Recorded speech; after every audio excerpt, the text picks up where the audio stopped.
Next scene में हम देखते हैं कि बैग की आखिरी सांसें चल रही होती है और वहीं आहाजिन भी पूरी जख्मी हालत में होती है। तब बैग को उससे कहते हैं एम्बुलेंस को बुला दो।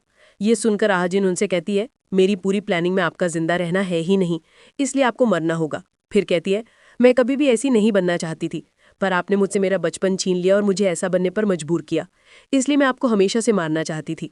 ये सब सुनकर बैग की मौत हो जाती है। तब आहाजन उनके सर से टोपी निकालकर उसे टॉयलेट में ले जाती है और उसके टुकड़े टुकड़े करके फ्लश कर देती है।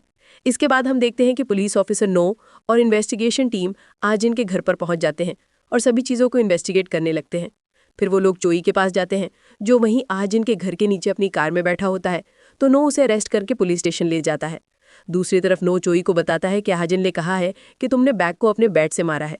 चोई कहता है ये सच है कि मैंने उन्हें बैट से मारा, पर मुझे लगा वो स्टॉकर है जो आहाजिन का पीछा कर रहा था, क्योंकि उन्होंने बिल्कुल उसी की जैसी टोपी पहनी हुई थी, इसलिए मैंने उन्हें अपने बैट से मारा। नो बोलता है क्या तुमने अंधेरे में उसे ठीक से देखा था? चोई बोलता है नहीं, पर मैंने बताया ना कि वो एक टोपी पहने था। तो नो इन्वेस्टिगेशन रिपोर्ट चेक करके उसे बताता है कि हमें क्राइम सीन पर कोई टोपी नहीं मिली। फिर वो पूछता है जब तुमने मारकर बैग का सिर फोड़ दिया तो वहां से भाग क्यों गए? तब फ्लैशबैक शुरू होता है, जिसमें हम देखते हैं कि चोई बैग को अपने बैट से हिट करता है, जिससे वो जमीन पर गिर जाते हैं और उनके सिर से बहुत खून निकलता है। ये देखकर चोई बहुत डर जाता है और एम्बुलेंस को कॉल करने लगता है। तब आहाजिन रोने की एक्टिंग करते हुए उसे बताती है कि ये मेरे डैड थे जिन्हें तुमने मार दिया। चोई बोलता है मुझे माफ कर दो, मुझे लगा ये तुम्हारा स्टॉकर है इसलिए मैंने इन्हें मारा। फिर वो जल्दी से एम्बुलेंस को कॉल करने लगता है, लेकिन आहाजिन उसे रोककर कहती है तुम यहाँ से जाओ, मैं इस मैटर को संभाल लूंगी। तो चोई डरते हुए वहां से बाहर चला जाता है। तब आहाजिन बैग को देखकर रोने लगती है। फ्लैशबैक खत्म होते ही चोई नो को बताता है कि ये मैंने अपने सेल्फ डिफेंस के लिए किया था, क्योंकि मैं उन्हें सच में मारना नहीं चाहता था। आहाजिन ने मुझे फंसाने की कोशिश की। ये सुनकर नो बोलता है ठीक है, हम इस केस को ज्यादा कॉम्प्लिकेशन नहीं बनाकर सिंपल बना देते हैं। तुम वहां से भाग क्यों गए? तुम्हें तो कॉल करके हमें या एम्बुलेंस को बुलाना चाहिए था। चोई बोलता है क्योंकि मैं बहुत डर गया था इसलिए भाग गया। ये बोलकर वो रोने लगता है और कहता है मैं सच बोल रहा हूँ। इधर आहाजिन सीनियर ऑफिसर को बताती है कि मैंने वहां कोई टोपी वगैरह नहीं देखी। तभी वहां नो आकर सीनियर को एक फाइल देता है जिसमें आहाजिन की कॉल रिकॉर्ड होती है। वो देखकर सीनियर आहाजिन से पूछते हैं तुमने इतनी रात चोई को कॉल क्यों किया था? आहाजिन बताती है मेरे डैड मुझे पीट रहे थे इसलिए मैंने उसे मदद के लिए कॉल की थी, क्योंकि उसने मुझसे खुद कहा था कि वो मेरी मदद करना चाहता है। फिर कहती है मैं बहुत थक गई हूँ, क्या तुम्हें और कोई सवाल पूछना है? तभी सीनियर को योंग का कॉल आता है, तो वो उसे बात करने के लिए बाहर चला जाता है, क्योंकि योंग चोई का पार्टनर है और वो उसकी हेल्प करके उसे जेल से निकलवा देगा। तो आहाजिन बेड से उठकर दरवाजे तक जाती है और सीनियर की बातों को सुनने लगती है, बल्कि अपने मोबाइल की रिकॉर्डिंग ऑन करके वहीं रख देती है। इधर नो और सीनियर आपस में बात करते हैं कि चोई ने सिर्फ एक बार उसे मारा था, पर आहाजिन ने बैग को बार बार मारा ताकि वो मर जाए, क्योंकि वो हमेशा से अपने डैड से बदला लेना चाहती थी और इस बार तो उसके पास बहुत अच्छा मौका भी था।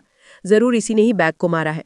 फिर सीनियर कहते हैं वैसे भी चोई अपनी फील्ड में कम बैक करना चाहता है, तो वो ये सब काम कर ही नहीं सकता। तभी आहाजिन ये सब सुनकर रोने लगती है और अपना मोबाइल लेकर बेड पर आ जाती है। तब एक नो आहाजिन के पास आकर उसे कोऑपरेट करने के लिए थैंक्स बोलता है और बैग की डेथ के लिए अफसोस भी करता है।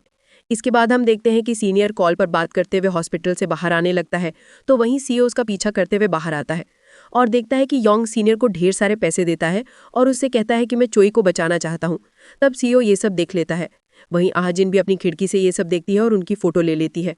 इसके बाद सीनियर आहाजिन के घर जाते हैं और फिर से इन्वेस्टिगेट करना शुरू करते हैं, जहां उन्हें टॉयलेट में एक रस्सी मिलती है जो उस टोपी की थी जो आहाजिन ने बैग को पहनाई थी। तो सीनियर इस सैंपल को उठा लेता है। फिर हम देखते हैं कि आहाजिन हॉस्पिटल से जा रही होती है। तभी वहां कुछ ऑफिसर्स जाकर उससे कहते हैं बैग के मर्डर केस में अब तुम नहीं सस्पेक्ट हो, इसलिए तुम्हें हमारे साथ चलना होगा। ये बोलकर वो लोग आहाजिन को ले जाने लगते हैं। तभी वहां सीओ आहाजिन के लिए मेडिसिन ले रहा होता है, तो वो आहाजिन को जाते हुए देखकर अपसेट हो जाता है। दूसरी तरफ योंग चोई से मिलकर उसे समझाता है कि आहाजिन ने ये सब अपना बदला लेने के लिए तुम्हें इस्तेमाल किया है ताकि वो इस केस से बच जाए। चोई कहता है पर इसमें मेरी भी गलती है और मैं उससे माफी मांगना चाहता हूँ। योंग कहता है क्या तुम्हें अब तक समझ नहीं आया? आहाजिन ने तुम्हारे बारे में नहीं सोचा, उसे तुमसे दोस्ती इसीलिए की ताकि वो अपना काम कर सके। इसके बाद हम देखते हैं कि नामरा अपनी फ्रेंड लीना को जगाती है और उसे बताती है कि मैंने अपोजिट पार्टी से बात कर ली है, वो अपनी गलती बता देगी, तुम्हें बस वो बताना है जो हुआ है, उससे ज्यादा कुछ नहीं। ये समझाकर नामरा लीना को पुलिस स्टेशन के अंदर ले जाती है और बताती है कि अभी यहाँ कोई रिपोर्ट नहीं है, इसलिए कोई भी अफवाह नहीं फैलेगी। इधर नो भी आहाजिन को पुलिस स्टेशन में लेकर आता है, जिसके बाद सीनियर लीना के केस को बंद कर देते हैं और उसे जाने को कहते हैं। तो नामरा उसे ले जाने लगती है। तभी नामरा आहाजिन को देखकर शॉक्ड हो जाती है। तब फिर एक फीमेल नो हांग आहाजिन को सीनियर के पास ले जाती है। तब सीनियर उसे टोपी का एविडेंस दिखाते हैं और वो मैसेज दिखाते हैं जो आहाजिन ने चोई और बैग को किए थे, जिससे ये बात साफ हो जाती है कि ये सब एक सोची समझी प्लानिंग थी जिसमें आहाजिन कामयाब तो हो गई पर वो फंस गए। इन एविडेंस को देखकर आहाजिन डर जाती है और सीनियर से एक ग्लास पानी मांगती है।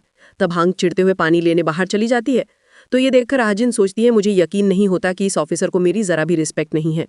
थोड़ी देर बाद एक नो फिर से आहाजिन से सवाल जवाब पूछने आता है तो आहाजिन उससे कहती है मुझे फीमेल नो की जरूरत है क्योंकि मेरे पीरियड्स आ गए हैं। ये सुनकर वो नो बाहर चला जाता है और वहां हांग आकर आहाजिन को वॉशरूम ले जाती है। ये देखकर सीनियर उस ऑफिसर से पूछता है हांग उसके साथ कहाँ जा रही है, तो वो बताता है कि आहाजिन को क्या प्रॉब्लम हुई है। दूसरी तरफ हम देखते हैं कि सीओ पुलिस स्टेशन के बाहर खड़ा होता है। तभी उसके ग्रैंडपा के असिस्टेंट झा वहां आकर सीओ से कहते हैं अगर तुम्हें इतनी फिक्र हो रही है तो तुम आहाजिन के लिए एक अच्छा वकील ढूंढो जो तुम्हें जल्दी से बाहर निकलवा दे। सीओ बोलता है सारे चार्जेस उस पर लग चुके हैं, उसे वापस निकालना जरा मुश्किल है। तो झा पूछते हैं फिर तुम्हारा प्लान क्या है। सीओ उनसे कहता है वो जो भी हो पर आप ये सारी बात ग्रैंडपा को प्लीज मत बताना। झा कहते हैं ठीक है तुम फिक्र मत करो। ये बोलकर वो वहां से चले जाते हैं। इधर आहाजिन हैंग से पूछती है क्या तुमने मेरा फोन चेक किया। हैंग कहती है नहीं, तुम्हें उससे क्या। आहाजिन कहती है तुम्हें जरूर मेरे फोन की वॉइस रिकॉर्डिंग्स और फोटो देखनी चाहिए। तो हैंग वहां जाकर आहाजिन की फोन की वॉइस रिकॉर्डिंग सुनती है जिसमें सीनियर और एक नो के बीच की बात होती है।